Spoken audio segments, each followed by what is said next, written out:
So this is what we're going to do. I'm going to actually take the first 3 minutes and kind of give you a little bit more prep help. Some of these things, I think it may be better for you guys to stay in control instead of relying on us. I don't want to bottleneck the process during your first 7-day trial, where you can actually get out as quickly as possible and control as much as you can. And a lot of people like myself want to stay in control of their business in every aspect, but then have the grunt work passed over to somebody else. So let me walk you through and give you the idea behind this. So this sheet here basically breaks down a financial planning summary. The reason why we use this sheet is it segues the conversation from scholarship quickly in that second appointment over to a financial conversation.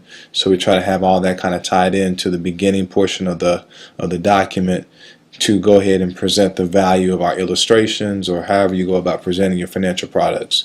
So it'll say financial planning summary, have their name and the date, and then you'll see on their scholarship software login codes.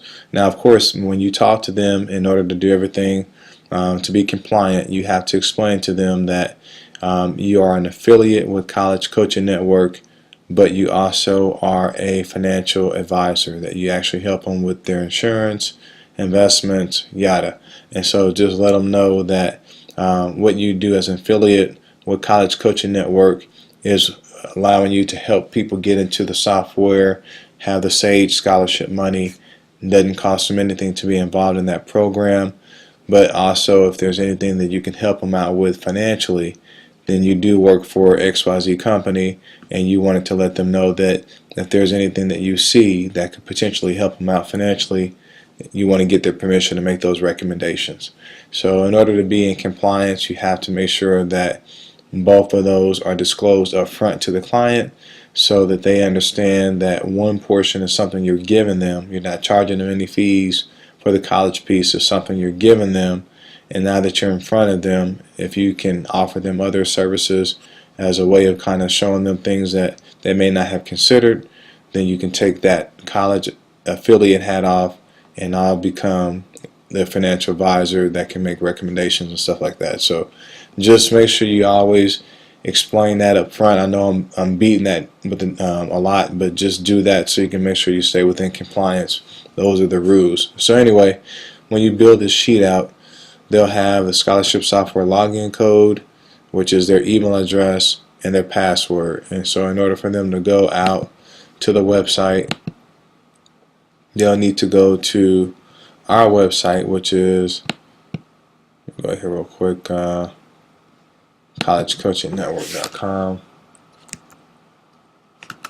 So when they come to our website, collegecoachingnetwork.com, and you don't have to do this with the student, but beforehand you can actually do this off of your main master account to log in to get the data that you'll need for this sheet to fill out the first part of your summary.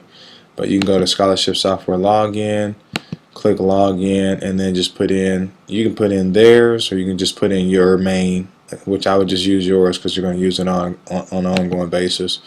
So just put in your email address and your 4-digit PIN code we give you for your account, and then under where it says colleges, the schools that they have here is KU. So all you have to do is click on under colleges here at the top, click on add a college to the list. So I'll go the University of Kansas, and that should pop up. Alright, and then another school, so there's two. So they have Duke's there, and then they have K-State. So let's go find K-State. I don't know if it's under Kansas State University. See if it's there. Yep, in Manhattan. Great. So that's 3. And UNC, so University of North Carolina. Alright, so University of North Carolina. Alright, and that is in Chapel Hill, where Michael Jordan went to college. And Yale. Alright, so we'll go in here and put in Yale University. Alright. Okay, so then what you'll do is you'll go look at the total cost. So $66,739 a year. And if you pay attention down here, they have a 4-year graduation rate. So that means at 87%.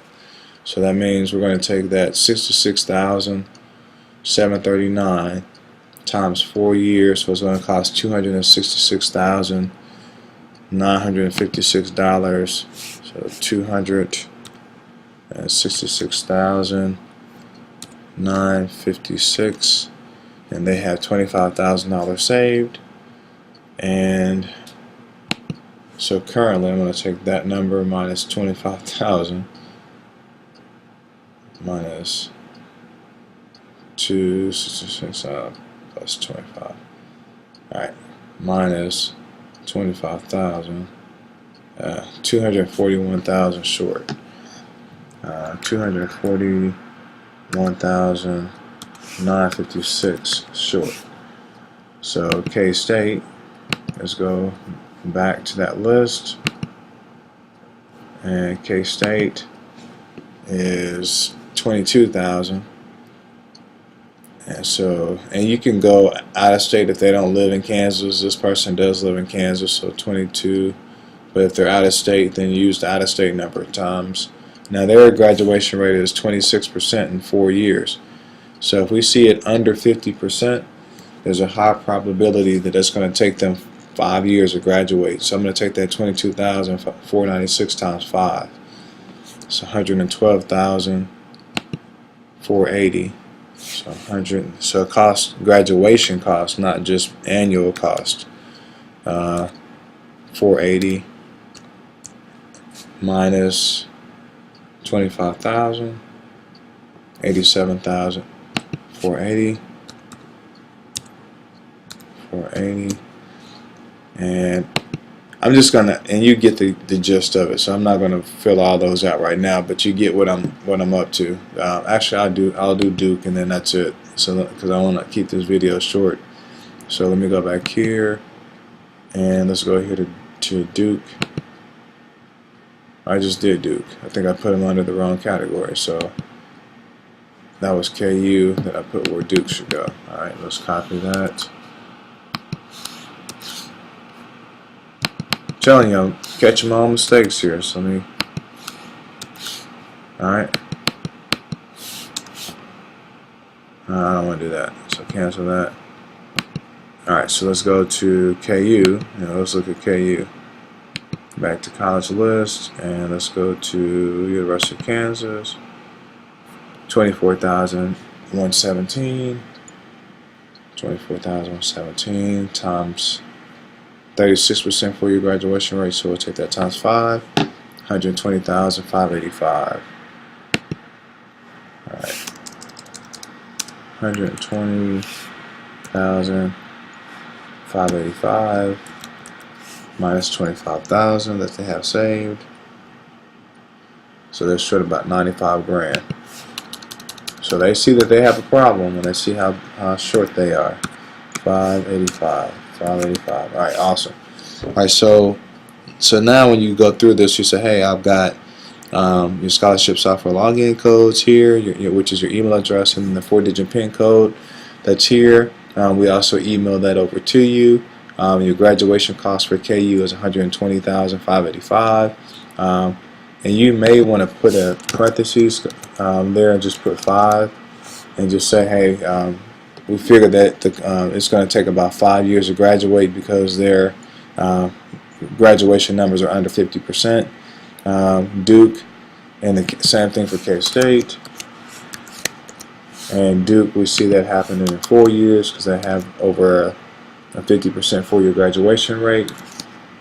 And so that, therefore, even though they look more expensive, yada, yada, yada. And then from that point, you can show them the shortfalls. So when they start looking at these numbers, they're like, man, 241,000? No way, right? So anyway, you go over and say, well, when we talked, you said that your primary objective was to make sure that you have enough money saved for college, and you're willing to do $12,000 a year towards this goal.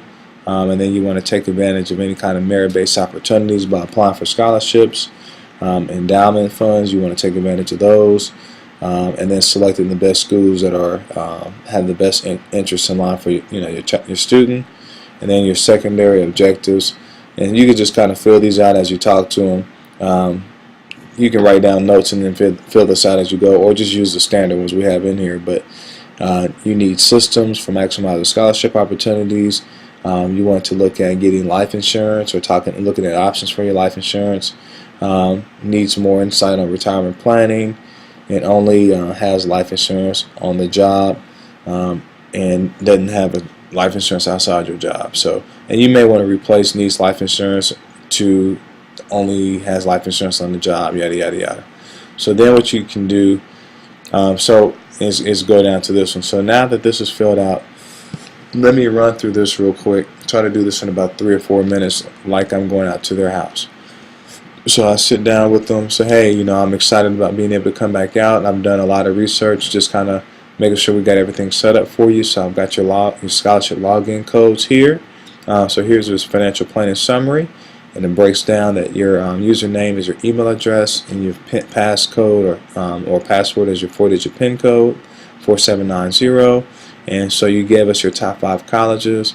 We see that the graduation costs for each one of those schools are listed here.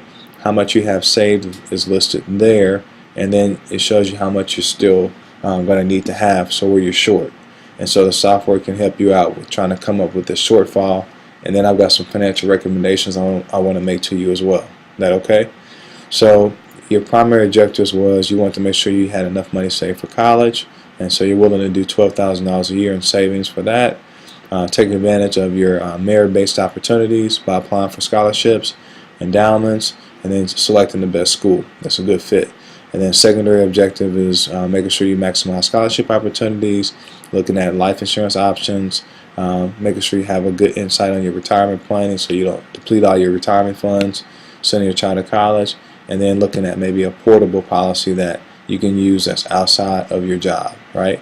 And so some of the ways people save, people talk a lot about how to put money into different investments, but they don't really talk about the ramifications of taking money out of those investments. So I want to talk a little bit about that vaguely, but my recommendation is really not under this bucket for you today. It's a couple other things I want to point out. But when you put money into a retirement account, sometimes you have to deal with, like a 401k has a 10% penalty if you take money out because of the 59.5 rule. CDs or mutual funds may have the same penalty. IRAs may have the same penalty, and a Roth if you're under the age of 59.5. And then rules of accessing your money. You're going to have ordinary income taxes on those. Now with the Roth, you can take it out and just take out the cost basis and not have to deal with taxes on that portion for ordinary income, but you're still going to deal with that under a regular IRA. And then your tax bracket, if you're in a 28.5% tax bracket, that will be your ordinary income taxes for the Fed, and then you still have to deal with the state. And so any of the money that you have in there that's growing is all growing tax deferred. That means it's not tax free. You're going to be taxed in the future. And so if you needed to take out $10,000 at age 55, you would have to gross that number up by probably about 13%. Well, actually more than that. You have to gross it up to $13,850, which you would have to pay $3,850 in taxes just to net $10,000. And I'm sure you see that. And some of the problems we see when you take money out of these distribution channels is like a 401k loan. Sometimes you have to provide proof of hardship, so you got to jump through hoops to get your money. Employers sometimes only allow you to take out between 1 and 3 401k loans. Some require that you start a repayment of that loan back immediately, so they'll take it right out your check. Loans have to be repaid with after-tax dollars out of your check. So therefore the growth on that money could be double taxed, which is not cool. And then also if you leave the company and have outstanding loans, they will require in some situations that you pay that loan back in 60 days. Or you're going to get hit with ordinary income taxes on that. So there's some recommendations sometimes that we make to people about putting money into a permanent policy, which gives you a little bit more flexibility in regards to some of those restrictions I just listed. And so I can show you an illustration on that. So sometimes I'll go that way, or I'll just say, hey, one of the things that I did look at was your current employer plan. So I looked at your cost per thousand with your employer, and because you sent that over to me, which I appreciate. And so currently right now you're paying $18.24 a year for your $1 million policy. And we're talking about a policy where you would pay $3,000 a year, but there wouldn't be any increases in the premium payment for the next 20 years. So over a 20-year period, you would pay $60,000, but the policy that you currently have on your job, even though it's a little bit lower than what this policy is as far as the annual, but it goes up. So it goes up from $7,296 over a 4-year period to $11,000, and then from $11,000 it goes up to $20,000, and then from $20,000 it jumps all the way up to $45,000. So it doubles in that 4 to 8 year period.